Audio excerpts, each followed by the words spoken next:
저는 62살 박순희입니다. 오늘은 제 인생에서 가장 행복한 날이었죠. 외동딸 지연이의 결혼식 날이었으니까요. 새벽 5시부터 잠을 설쳤습니다. 뒤척이다 결국 일어나 창밖을 바라봤어요. 하늘은 아직 어두웠지만 제 마음만은 벌써 환했습니다. 지연이는 29살이에요. 늦은 나이는 아니지만 그렇다고 이른 것도 아니죠. 저는 딸아이가 좋은 사람 만나기만을 기다렸습니다. 조급해하지 않으려 애썼어요. 그러다 6개월 전 지연이가 남자친구를 소개시켜주겠다고 했을 때 제 심장이 얼마나 두근거렸는지 모릅니다. 김민수라는 이름의 그 남자는 32살이었어요. 중견 건설회사 과장으로 일하고 있었죠. 처음 만났을 때 기억이 생생합니다. 정장을 단정하게 입고 나타난 민수는 허리를 구부려 인사했어요. 어머님, 처음 뵙겠습니다. 목소리도 차분하고 예의 바른 청년이었습니다. 식사 내내 민수는 제 말에 귀 기울여 들어줬어요.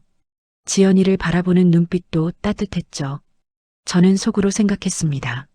이 남자라면 괜찮겠다고요. 그 후로 민수는 주말마다 저희 집에 찾아왔어요. 빈손으로 온 적이 한 번도 없었습니다. 제가 무릎이 안 좋다는 걸 알고는 관절에 좋다는 영양제를 사왔죠. 김장철에는 앞치마를 두르고 배추를 씻어줬어요. 6개월 동안 민수는 정말 성실한 모습만 보여줬습니다. 오늘 아침 저는 지연이 방문 앞에 섰어요. 노크를 하니 딸아이가 문을 열어줬죠.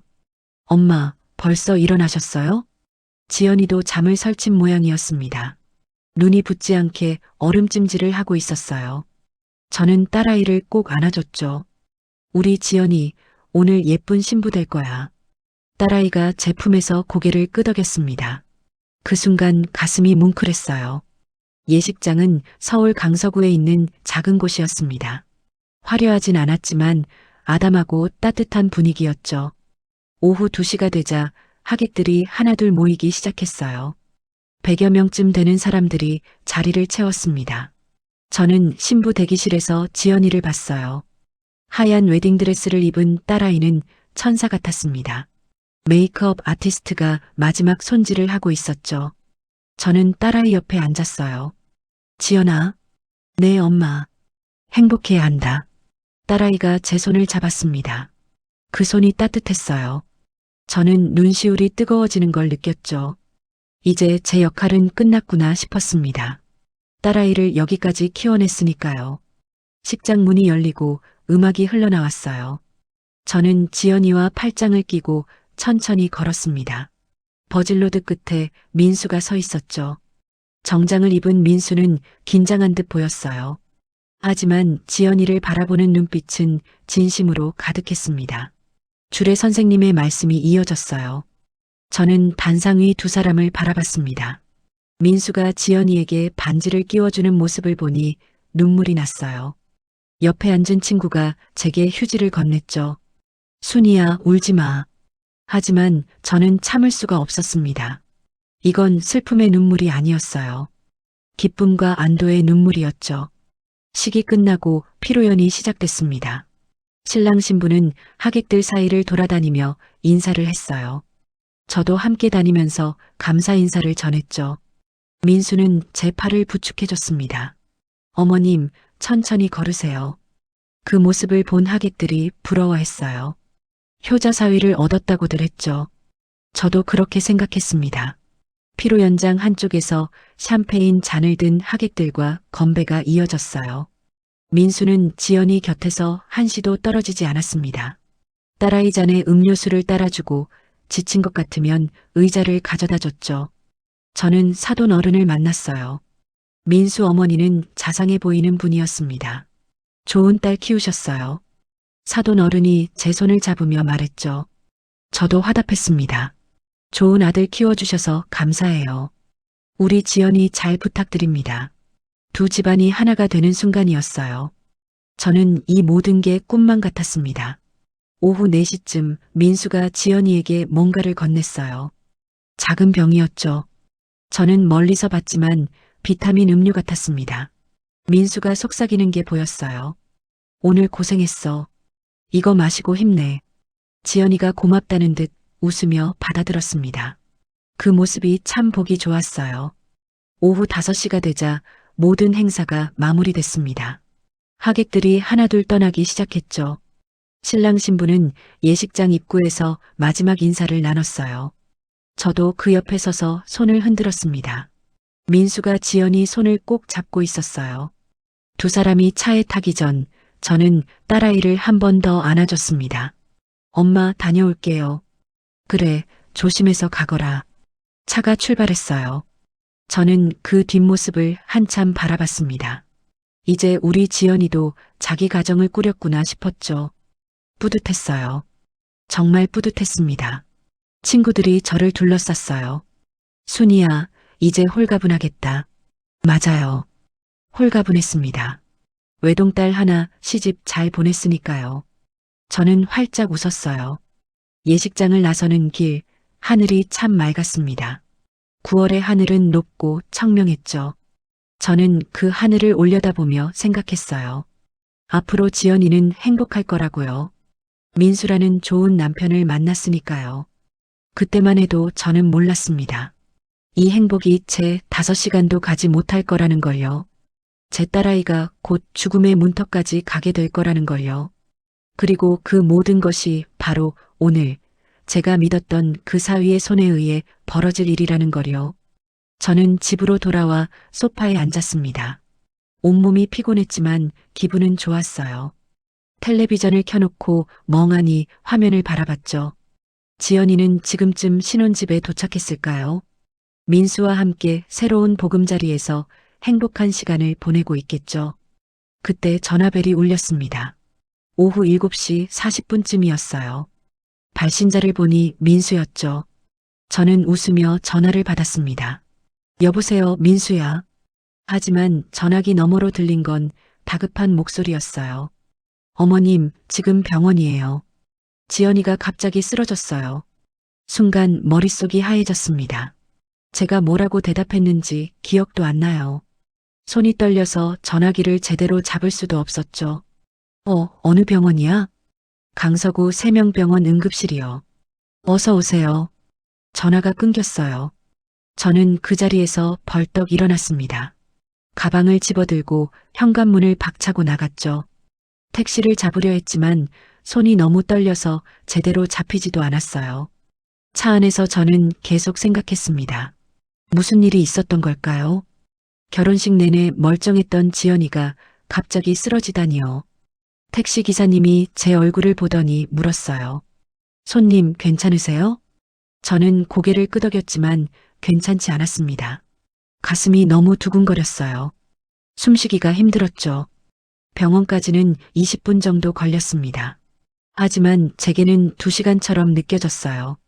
차에서 내리자마자 저는 응급실로 뛰어갔죠. 입구에 민수가 서 있었습니다. 민수의 얼굴은 창백했어요. 눈은 충혈돼 있었고요. 저는 민수의 팔을 붙잡았습니다. 지연이는 어디 있어? 무슨 일이야? 민수가 떨리는 목소리로 대답했어요. 지금 응급처치 받고 있어요. 차 안에서 갑자기 배 아프다고 하더니 저는 민수의 말을 끝까지 듣지 못했습니다. 응급실 안쪽으로 들어가려 했지만 간호사가 막아섰어요. 보호자분이세요?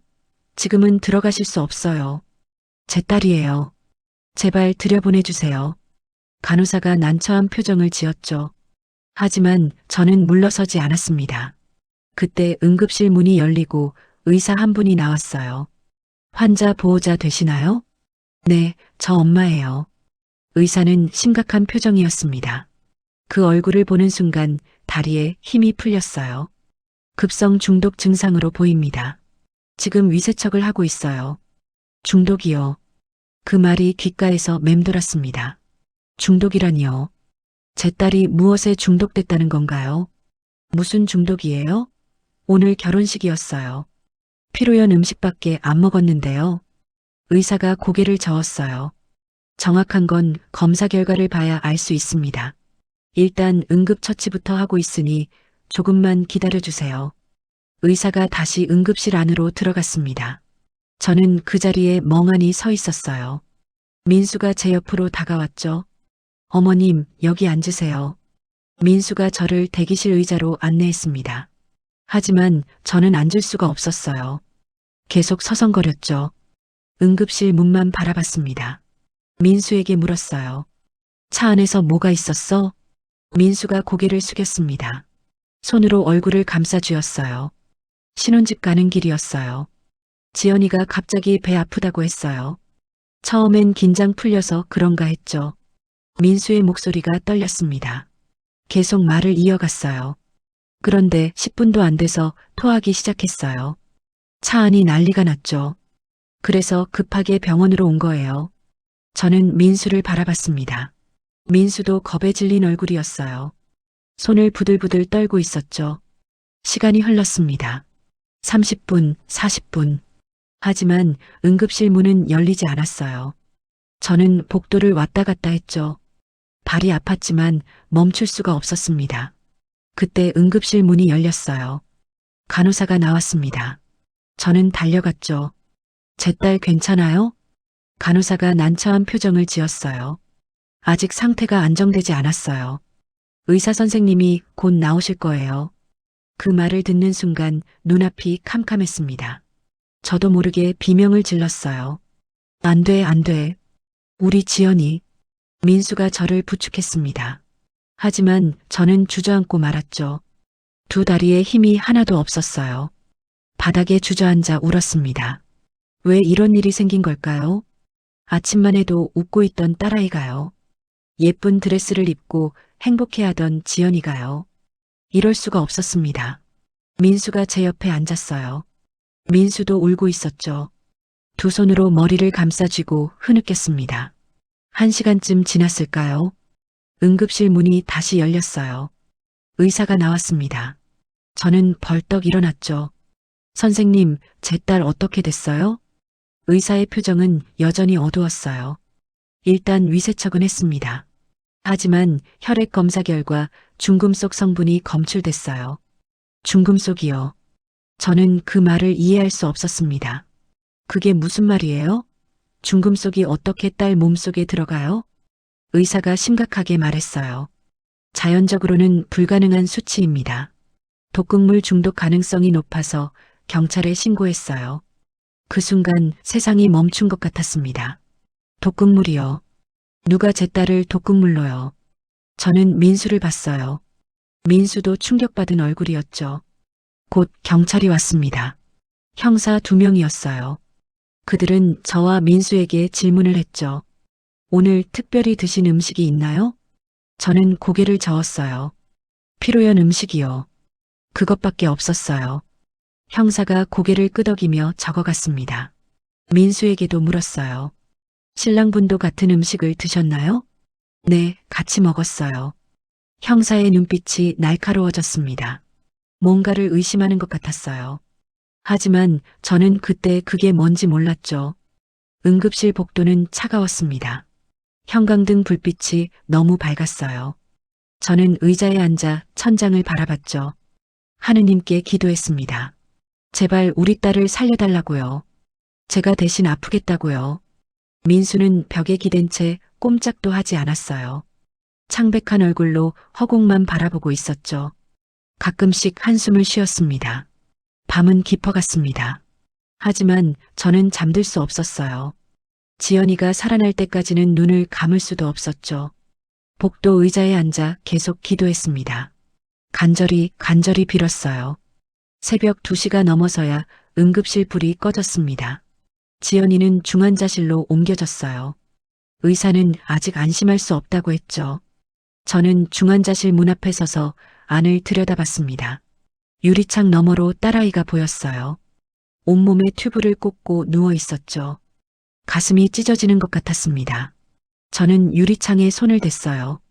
딸아이에게 닿고 싶었지만 닿을 수 없었죠.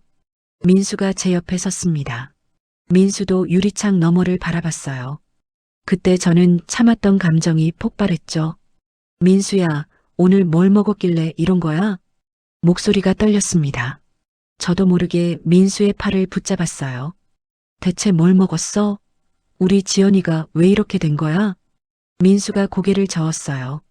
피로연 음식이랑 샴페인밖에 없었어요. 저도 똑같이 먹었어요. 맞아요.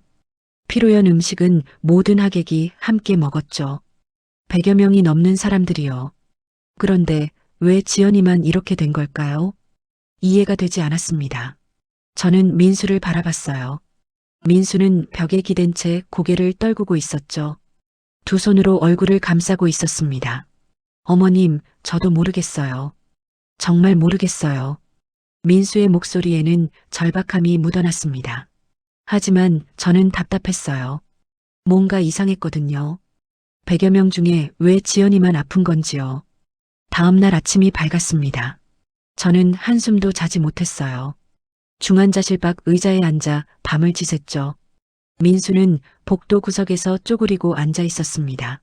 오전 9시쯤 의사가 나왔어요. 손에 서류를 들고 있었죠. 저는 벌떡 일어났습니다. 선생님, 우리 딸 괜찮아졌어요? 의사가 심각한 표정으로 고개를 저었어요. 혈액 검사 결과가 나왔습니다. 중금속 성분이 검출됐어요. 저는 그 말을 어젯밤에도 들었습니다. 하지만 다시 들어도 믿기지 않았어요. 그게 대체 무슨 뜻이에요? 의사가 서류를 보여줬죠.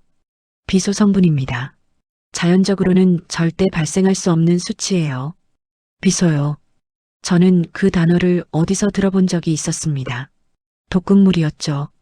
쥐약 같은 데 들어가는 성분이요. 그럼 누가 우리 딸한테 말을 잇지 못했습니다. 무릎에 힘이 풀렸어요. 의사가 저를 부축했죠. 경찰에 이미 신고했습니다. 곧 형사들이 올 거예요. 1시간쯤 후 형사 2명이 병원에 도착했습니다. 40대쯤 돼 보이는 남자 형사와 젊은 여자 형사였어요. 그들은 저와 민수를 따로 조사했죠. 남자 형사가 저에게 물었습니다. 어머님, 따님이 평소에 누구한테 원한을 산 적 있나요? 저는 고개를 저었어요. 없어요. 우리 지연이는 착해요. 누구한테도 미움받을 아이가 아니에요. 형사가 적어갔습니다. 또 물었어요. 결혼식에 특이한 사람은 없었나요? 수상한 행동을 한 하객이라든지요. 저는 생각해봤습니다. 하지만 떠오르는 사람이 없었어요. 모두 지연이와 민수를 축하해주러 온 사람들이었죠. 다른 방에서는 민수가 조사를 받고 있었습니다. 문틈으로 목소리가 들렸어요. 누가 감히 우리 와이프를 해치려 한 거예요? 민수의 목소리는 분노로 가득했습니다. 주먹으로 벽을 쳤는지 쿵 하는 소리도 들렸어요. 제가 꼭 찾아낼 거예요. 범인을 절대 용서 못해요. 민수는 정말 화가 난 것 같았습니다. 저도 그랬어요. 누가 제 딸을 이렇게 만든 건지 알고 싶었죠. 형사들은 오후에 예식장으로 갔습니다. 피로 연장에 남아있던 음식과 음료수를 전부 압수했어요. 신랑 신부 테이블에 있던 것들을 특히 중점적으로 가져갔죠. 저는 병원에 남아 지연이를 지켰습니다. 중환자실 면회 시간에 잠깐 들어갈 수 있었어요. 딸아이는 여전히 의식이 없었습니다. 저는 지연이 손을 잡았죠. 지연아, 엄마야. 정신 차려. 하지만 아무 반응이 없었어요. 차가운 손만 느껴졌죠. 눈물이 주르륵 흘렀습니다. 면회 시간이 끝나고 밖으로 나왔어요. 복도에서 형사들을 다시 만났습니다. 남자 형사가 저에게 말했어요. 어머님, 피로연 음식에서는 아무것도 나오지 않았습니다. 그럼 대체 어디서? 형사가 날카로운 눈빛으로 복도 끝을 바라봤어요. 그곳에 민수가 서 있었죠. 저는 그 눈빛이 이상했습니다. 왜 형사가 민수를 그렇게 쳐다보는 걸까요? 설마 민수를 의심하는 건 아니겠죠. 그럴 리 없었어요. 민수는 지연이를 사랑했으니까요. 하지만 형사의 표정은 계속 굳어 있었습니다. 뭔가 석연치 않다는 듯이요. 저는 복도 의자에 앉아 생각했어요. 도대체 누가 지연이를 해친 걸까요? 혹시 지연이를 시샘하는 누군가가 있었을까요? 결혼을 질투한 사람이요. 아니면 민수를 좋아했던 여자라도 있는 건가? 혼잣말을 했습니다. 그런 사람이 있을 수도 있었죠. 민수는 괜찮은 남자였으니까요. 누군가 민수를 빼앗기기 싫어서 지연이를 해쳤을 수도 있었습니다. 하지만 그것도 이상했어요. 그렇다면 왜 결혼식 당일에요? 미리 할 수도 있었잖아요. 머릿속이 복잡했습니다. 생각할수록 미궁에 빠지는 것 같았어요. 저녁 때 민수가 제 옆에 앉았습니다. 손에 컵라면을 들고 있었어요. 어머님, 이거라도 드세요. 아무것도 안 드셨잖아요. 저는 고개를 저었어요. 목구멍으로 넘어갈 것 같지 않았거든요. 난 괜찮아. 민수야, 너라도 먹어. 민수도 라면을 먹지 않았습니다. 그냥 들고 있다가 쓰레기통에 버렸어요. 둘 다 밥을 먹을 기분이 아니었죠. 밤이 되자 형사들이 다시 왔습니다. 이번엔 표정이 더 심각했어요. 남자 형사가 민수에게 물었죠. 신랑분, 혹시 신부분이 결혼식 당일 특별히 드신 게 있나요? 다른 사람들은 안 먹고 신부분만 드신 거요. 민수가 잠깐 생각하더니 고개를 저었어요. 없는데요. 다 같이 먹었어요. 형사가 눈을 가늘게 떴습니다. 정말 없나요? 음료수라든지 비타민 같은 것도요? 그 순간 민수의 표정이 굳어졌습니다. 뭔가 떠오른 듯 했어요. 저도 기억났죠. 피로 연장에서 민수가 지연이에게 작은 병을 건넨 것을요. 아, 비타민 음료 하나 줬어요. 피곤할까 봐요. 형사의 눈빛이 날카로워졌습니다. 그 음료는 어디 있죠? 민수가 당황한 표정을 지었어요. 지연이가 마셨는데요. 병은 차 안에 있을 거예요. 형사들은 즉시 민수의 차를 확인했습니다. 조수석 밑에서 작은 유리병이 나왔어요.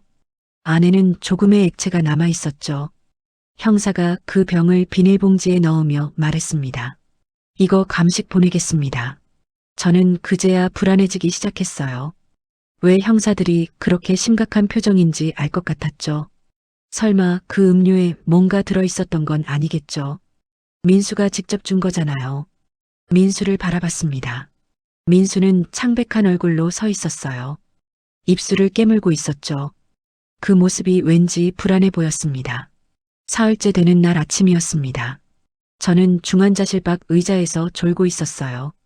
갑자기 간호사가 뛰어나왔죠. 보호자분, 환자분이 깨어나셨어요. 저는 벌떡 일어났습니다. 꿈인가 싶어 귀를 의심했어요. 정말요? 우리 지연이가요? 간호사가 웃으며 고개를 끄덕였습니다. 저는 중환자실로 뛰어들어갔어요. 지연이가 눈을 뜨고 있었죠. 희미하게나마 저를 알아봤습니다. 엄마, 목소리가 너무 작았어요. 하지만 분명히 들렸죠. 저는 딸아이 손을 꼭 잡았습니다. 그래, 지연아. 엄마 여기 있어. 눈물이 주르륵 흘렀어요. 감사했습니다. 정말 감사했죠. 딸아이가 살아 있었으니까요. 의사가 들어와 지연이를 진찰했습니다. 맥박을 재고 눈동자를 확인했어요. 의식은 돌아왔지만 아직 안정이 필요합니다. 천천히 회복될 거예요. 저는 고개를 끄덕였습니다. 얼마나 기다려도 괜찮았어요. 살아만 있다면요. 1시간쯤 지나 형사들이 왔습니다. 병실 문을 조심스럽게 두드렸어요. 환자분 상태가 어떤가요? 저는 형사들을 안으로 들였습니다. 민수도 따라 들어왔죠. 지연이를 보자마자 민수가 침대 옆으로 다가갔어요. 지연아, 정신 차렸구나. 지연이가 민수를 봤습니다. 그런데 이상했어요. 딸아이 표정이 굳어졌거든요. 뭔가 두려워하는 것 같았죠. 남자 형사가 의자를 끌어당겨 지연이 곁에 앉았습니다. 신부분, 몸 상태가 괜찮으시면 몇 가지만 여쭤봐도 될까요? 지연이가 힘겹게 고개를 끄덕였어요. 형사가 부드럽게 물었죠. 결혼식 당일 특별히 드신 게 있나요? 다른 사람들은 안 먹고 신부분만 드신 거요. 지연이가 입술을 깨물었습니다. 잠깐 망설이더니 떨리는 목소리로 대답했어요. 민수 오빠가 준 비타민 음료요. 형사가 고개를 끄덕이며 적어갔습니다. 그 음료 맛이 어땠나요? 지연이가 눈을 감았어요. 기억을 떠올리는 것 같았죠. 좀 이상했어요. 쓴맛이 났어요.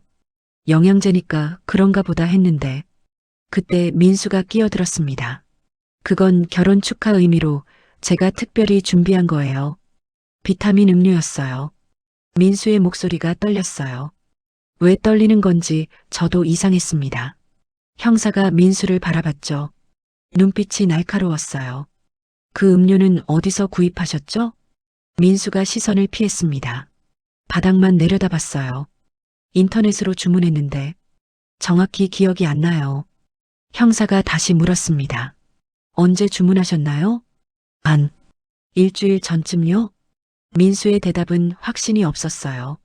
자꾸 더듬거렸죠. 저는 그 모습이 낯설었습니다.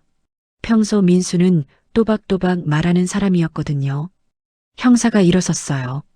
신랑분, 잠깐 밖에서 얘기 좀 합시다. 민수가 형사를 따라 병실을 나갔습니다. 저도 따라 나가려 했지만 여자 형사가 말렸어요. 어머님은 따님 곁에 계세요. 저는 지연이를 바라봤습니다. 딸아이는 천장만 멍하니 쳐다보고 있었어요. 뭔가 생각에 잠긴 듯 했죠. 지연아, 괜찮아? 지연이가 고개를 돌려 저를 봤어요. 눈에 눈물이 고여 있었습니다. 엄마, 저 정말 죽는 줄 알았어요. 저는 딸아이를 안아줬죠. 등을 토닥여줬습니다. 괜찮아. 이제 괜찮아. 하지만 괜찮지 않았어요. 뭔가 심상치 않았습니다. 형사들의 태도가 이상했거든요. 1시간쯤 후 형사들이 다시 병실로 들어왔습니다. 민수는 없었어요. 신랑분은 어디 갔어요? 남자 형사가 심각한 표정으로 대답했죠. 잠깐 동행을 요청했습니다. 신랑분 집을 확인해야 할 것 같아서요. 저는 가슴이 철렁했어요. 무슨 일이에요? 우리 사위가 무슨 잘못이라도 했나요? 형사가 고개를 저었습니다. 아직은 확실하지 않습니다. 하지만 몇 가지 확인할 게 있어서요. 그 말에 안심이 되지 않았습니다. 불안했어요. 왜 민수 집을 뒤져야 하는 건지요. 저녁 때쯤 형사에게서 연락이 왔습니다. 병원 로비로 내려오라는 거였어요. 저는 지연이를 간호사에게 부탁하고 내려갔죠. 형사들이 심각한 얼굴로 서 있었습니다. 손에 비닐봉지를 들고 있었어요. 어머님 앉으세요. 저는 의자에 앉았습니다. 다리가 후들거렸어요. 무슨 일이에요? 남자 형사가 비닐봉지를 보여줬습니다. 안에 작은 통이 들어 있었어요. 신랑분 집에서 이게 나왔습니다. 살서제예요. 비소 성분이 포함돼 있죠. 저는 그 통을 멍하니 바라봤습니다. 살서제요. 쥐약 말하는 거죠. 그게 왜 민수 집에 있어요? 형사가 고개를 저었어요. 그걸 저희가 물어보고 싶습니다. 게다가 이것만이 아니에요. 여자 형사가 서류를 꺼냈습니다. 컴퓨터 출력물 같았어요. 신랑분 컴퓨터 검색 기록입니다. 1달 전부터 이런 걸 검색했더라고요. 저는 서류를 받아들었어요. 그리고 읽기 시작했죠. 독극물 치사량, 비소 구입 방법, 보험금 수령 조건, 사망보험금 청구 절차. 손이 떨렸습니다. 서류가 바닥에 떨어졌어요. 이게 무슨 말이 나오지 않았습니다. 민수가 이런 걸 검색했다고요. 우리 사위가요. 남자 형사가 조심스럽게 말했습니다. 어머님, 신랑분을 경찰서로 모시려 합니다. 임의동행이지만 거부하시면 영장을 받아야 할 것 같아요. 저는 고개를 저었어요. 아니에요. 뭔가 오해해요. 민수는 그런 애가 아니에요. 하지만 제 목소리는 떨리고 있었습니다. 확신이 없었어요. 형사들은 민수를 데리고 경찰서로 갔습니다. 저는 로비에 멍하니 앉아 있었어요. 믿을 수가 없었죠. 6개월 동안 저희 집에 드나들던 민수요. 착하고 성실했던 그 청년이요. 설마 지연이를 해치려 했을 리 없었어요. 하지만 증거들은 달랐습니다. 살서제, 검색 기록, 그리고 지연이가 마신 그 음료요. 모든 게 민수를 가리키고 있었죠. 저는 병실로 돌아갔어요. 지연이는 잠들어 있었습니다. 딸아이 얼굴을 바라봤죠. 평화로운 얼굴이었어요.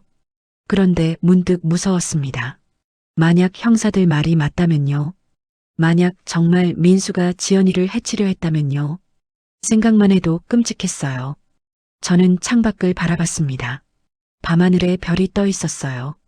하지만 아무것도 아름답지 않았죠. 세상이 무너지는 것 같았습니다. 핸드폰이 울렸어요. 민수 어머니였습니다. 받기가 두려웠지만 받았죠. 여보세요. 사돈댁, 우리 민수가 경찰서에 있다는데 무슨 일이에요?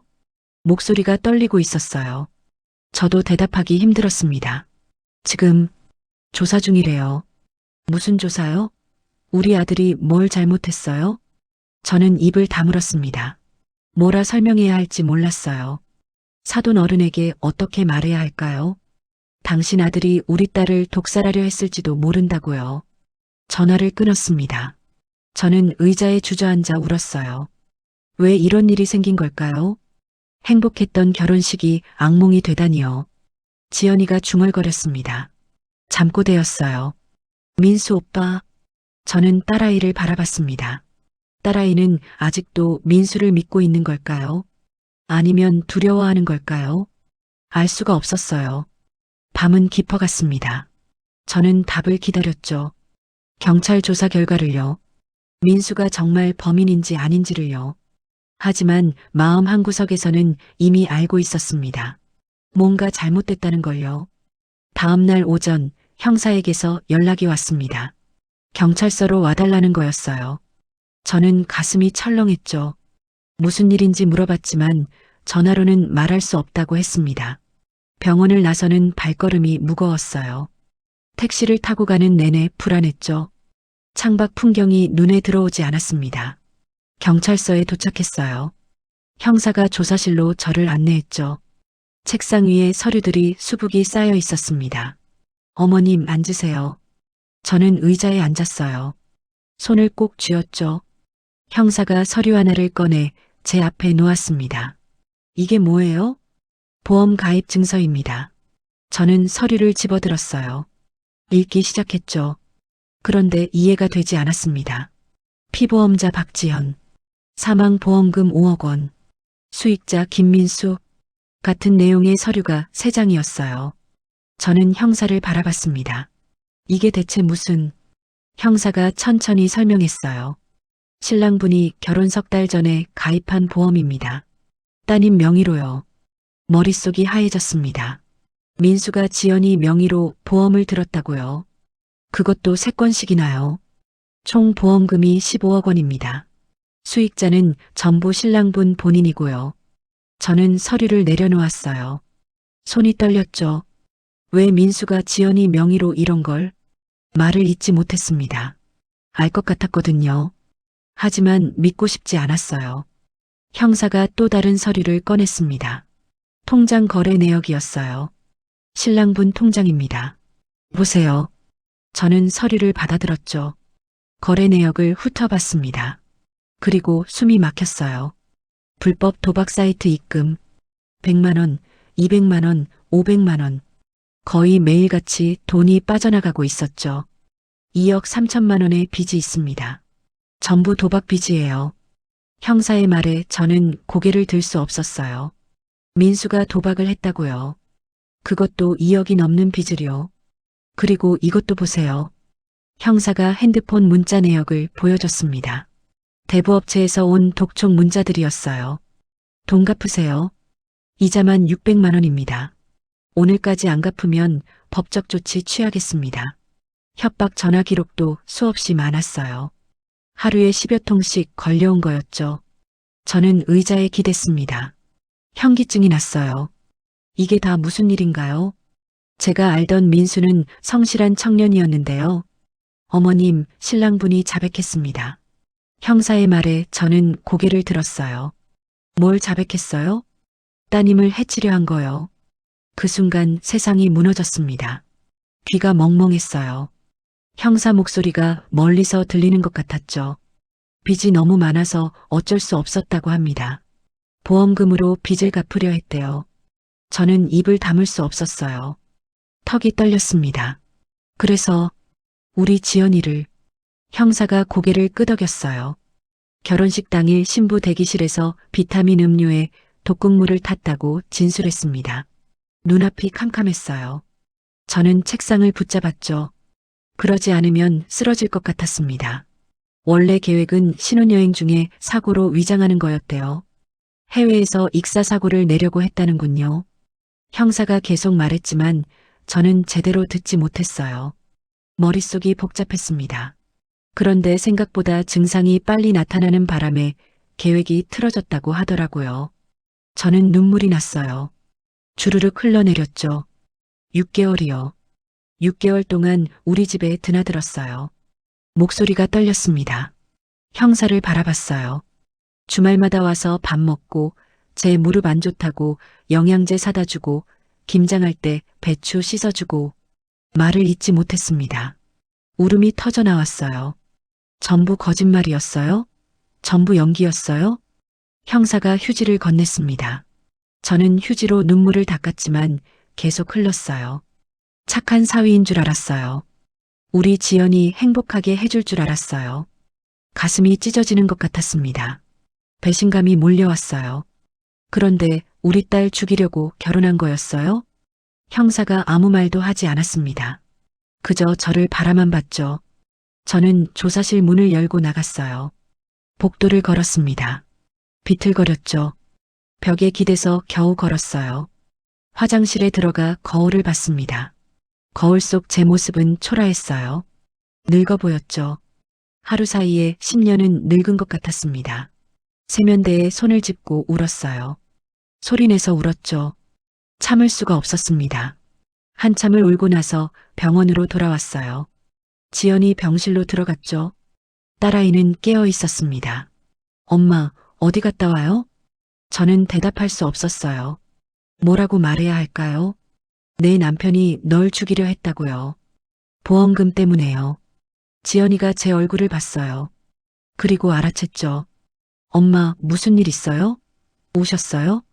저는 딸아이 손을 잡았습니다. 따뜻했어요. 지연아, 왜 그래요, 엄마? 저는 눈물을 참으려 했지만 안 됐어요. 다시 흘렀죠.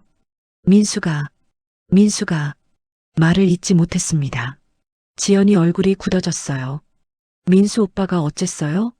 저는 천천히 말했습니다. 너를 해치려 했대.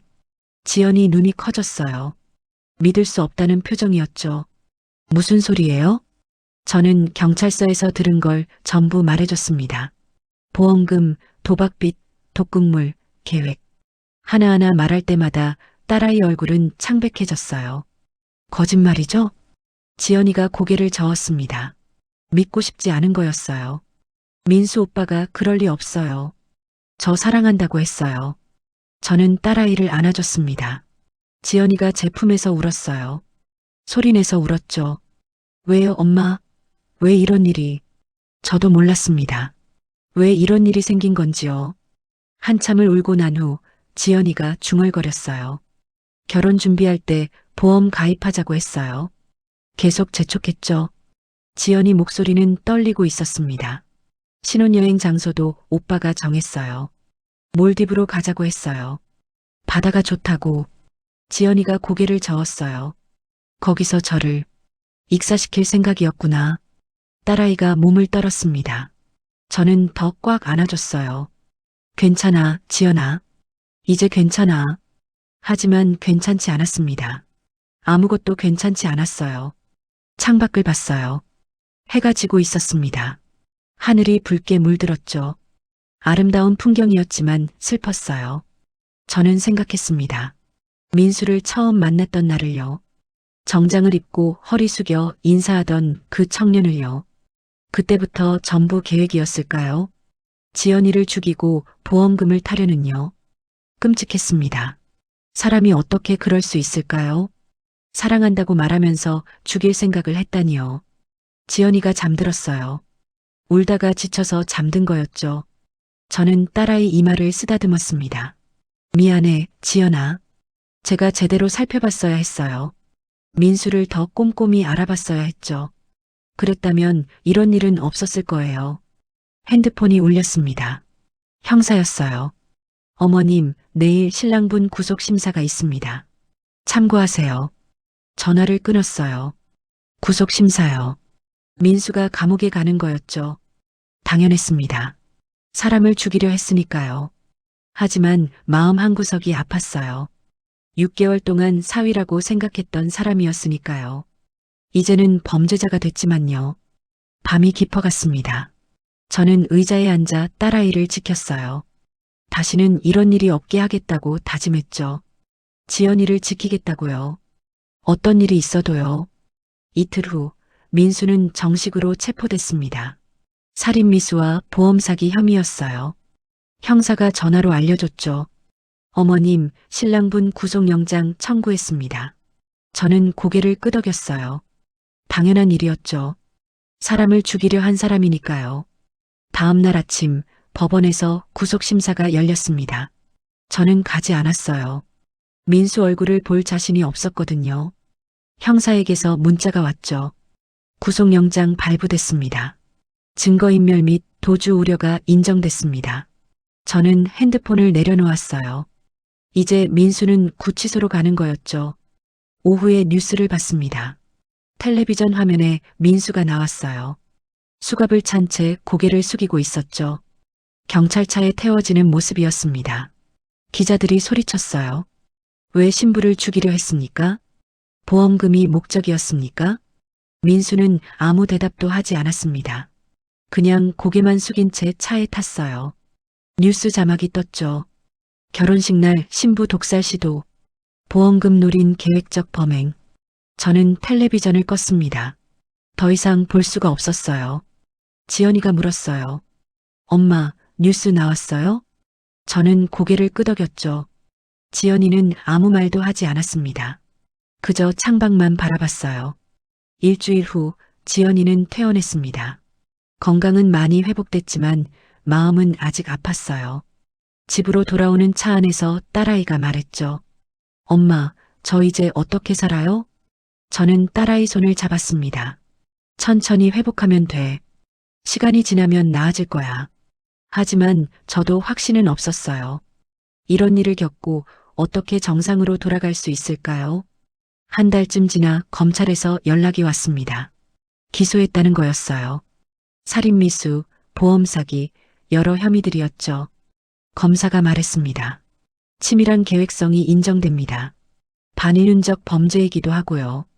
징역 15년을 구형할 예정입니다. 15년이요. 긴 시간이었지만 충분하지 않다고 생각했어요. 사람 목숨을 빼앗으려 했는데요. 재판이 시작됐습니다. 첫 공판날 저는 법정에 갔어요. 지연이는 가지 않았습니다. 아직 민수를 볼 준비가 안 됐다고 했죠. 법정에 들어서니 민수가 보였어요. 수감복을 입고 있었습니다. 얼굴은 수척해져 있었죠. 저와 눈이 마주쳤지만 민수는 바로 고개를 돌렸어요. 재판장이 들어왔고 재판이 시작됐습니다. 검사가 기소 내용을 읽었어요. 민수의 범행 과정, 동기, 모든 게 낱낱이 밝혀졌죠. 변호사가 반론했습니다. 피고인은 도박 중독으로 인한 정신적 압박 상태였습니다. 정상 참작을 부탁드립니다. 하지만 검사는 단호했어요. 계획적이고 치밀한 범행입니다. 석 달 전부터 보험에 가입하고 독극물을 구입하고 신혼여행까지 계획했습니다. 이게 우발적 범행입니까?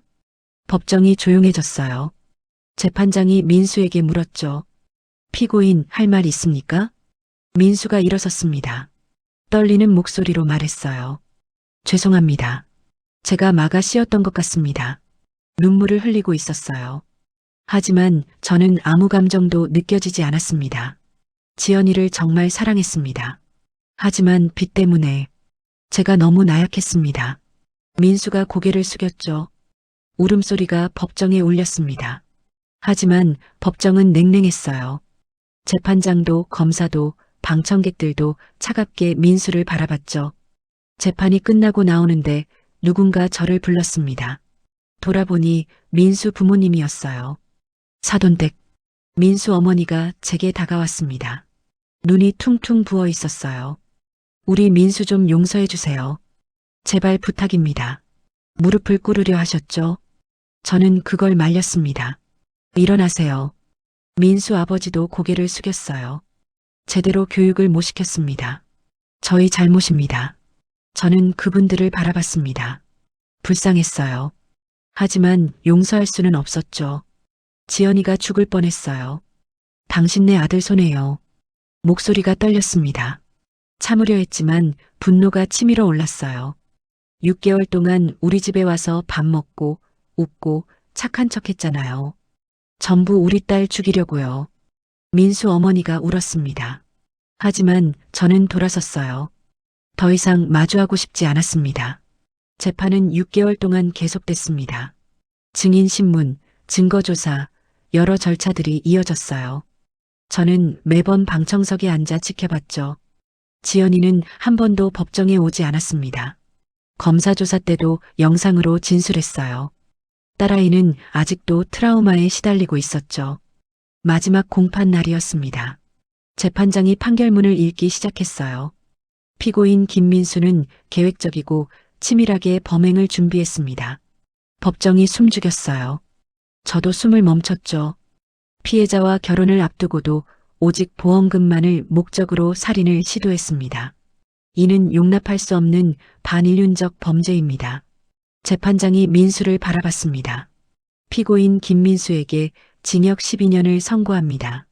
망치 소리가 울렸어요. 딱 12년이었습니다. 검사가 구형한 것보다는 적었지만 긴 시간이었죠. 민수가 고개를 떨궜어요. 어깨가 축 처졌습니다. 변호사가 뭐라 속삭였지만 민수는 반응이 없었어요. 일주일 후 민수 측에서 연락이 왔습니다. 항소를 포기한다는 거였어요. 형을 받아들이겠다고 했죠. 그렇게 형이 확정됐습니다. 민수는 구치소에서 교도소로 옮겨졌어요. 앞으로 12년 동안 그곳에서 지내게 되는 거였죠. 저는 법원 앞 벤치에 앉았습니다. 하늘을 올려다봤어요. 구름이 흘러가고 있었죠. 한숨이 나왔습니다. 길고 긴 한숨이었어요. 그래도 지연이가 살아있어서 다행이야. 정말 다행이었어요. 만약 민수 계획대로 됐다면 지금 딸아이는 이 세상에 없었을 거예요. 생각만 해도 끔찍했죠. 집으로 돌아왔습니다. 지연이가 소파에 앉아 있었어요. 엄마, 판결 어떻게 됐어요? 12년이야. 지연이가 고개를 끄덕였습니다. 아무 말도 하지 않았어요. 그저 창밖만 바라봤죠. 저는 딸아이 옆에 앉았습니다. 손을 잡았어요. 이제 끝났어, 지연아. 딸아이가 저를 봤습니다. 눈에 눈물이 고였어요. 엄마, 저 정말 바보였죠? 저는 고개를 저었어요. 아니야. 내 잘못이 아니야. 지연이를 안아줬습니다. 딸아이가 제 품에서 울었어요. 한참을 울었죠. 저도 함께 울었습니다. 그동안 참았던 게 터져나왔어요. 분노도 슬픔도 안도감도 뒤섞여 있었죠. 한참을 울고 나니 마음이 조금 가벼워졌습니다. 정말 조금이었지만요. 창밖에 해가 지고 있었어요. 오렌지빛 노을이 하늘을 물들였죠. 아름다웠습니다. 이제는 그 아름다움이 조금 느껴졌어요. 지연아, 우리 이제 다시 시작하자. 딸아이가 고개를 끄덕였습니다. 네, 엄마. 앞으로 갈 길이 멀었어요. 하지만 함께라면 할 수 있을 것 같았습니다. 저와 지연이 둘이서요. 판결이 난 후 한 달쯤 지났을 때였습니다. 지연이는 여전히 악몽에 시달렸어요. 밤마다 비명을 지르며 깼죠. 엄마, 엄마. 저는 딸아이 방으로 뛰어갔습니다. 지연이는 땀에 흠뻑 젖어 있었어요. 괜찮아, 지연아. 꿈이야. 그냥 꿈이야. 딸아이를 안아줬죠. 지연이가 제 품에서 떨었습니다. 민수 오빠가 또 나타났어요. 저한테 음료수를 주는데 말을 잇지 못했어요. 저는 딸아이 등을 토닥였습니다. 이제 안 와. 민수는 감옥에 있어. 널 해칠 수 없어. 하지만 트라우마는 쉽게 사라지지 않았습니다. 매일 밤 똑같은 일이 반복됐어요. 저는 무릎 꿇고 기도했습니다. 매일 아침, 매일 저녁요. 하느님 감사합니다. 우리 지연이 살려주셔서요. 눈물이 났어요. 정말 감사했습니다.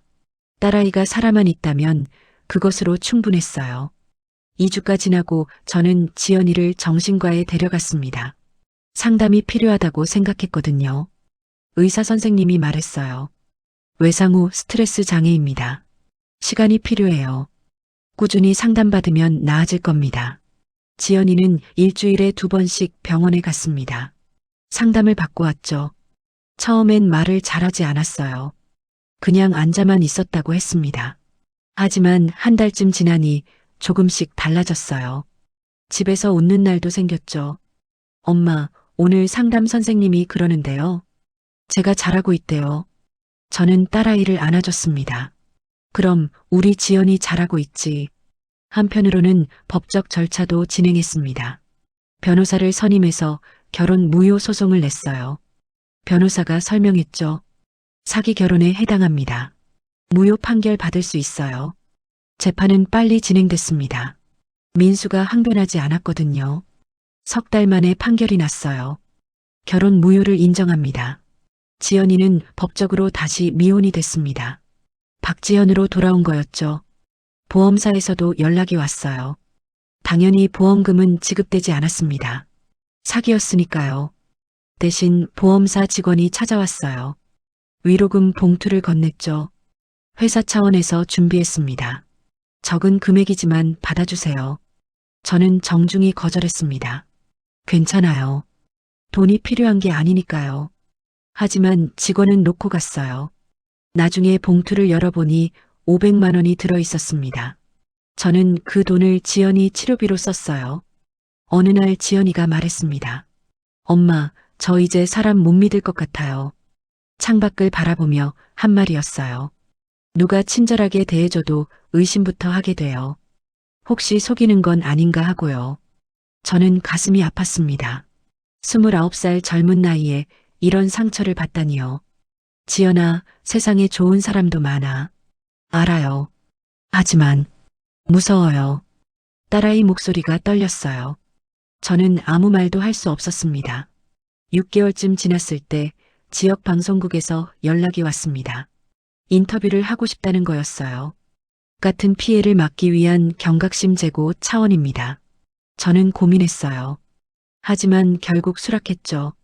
다른 사람들은 이런 일 당하지 않았으면 했습니다. 방송국 스튜디오에 갔습니다.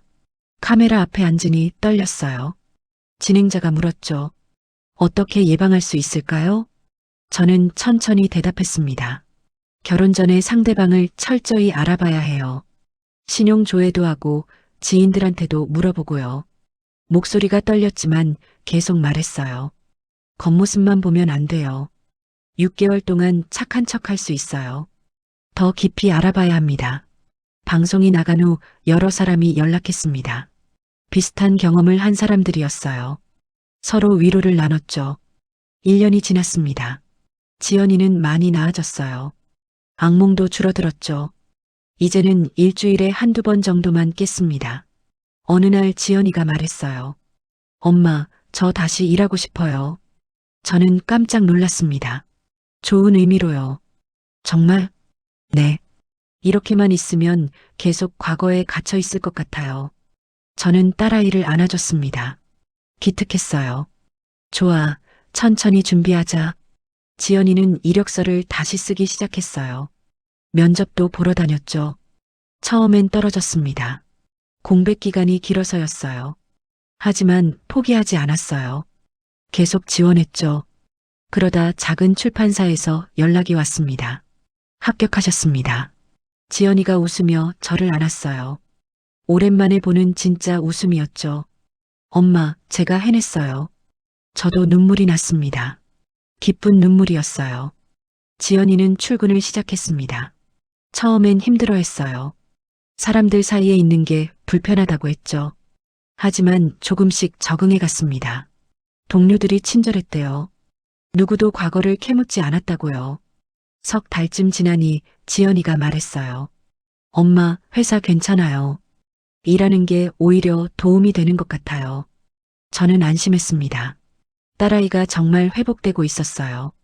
저희는 매주 토요일마다 함께 등산을 했습니다. 가까운 산이었지만 둘이 오르는 게 좋았어요.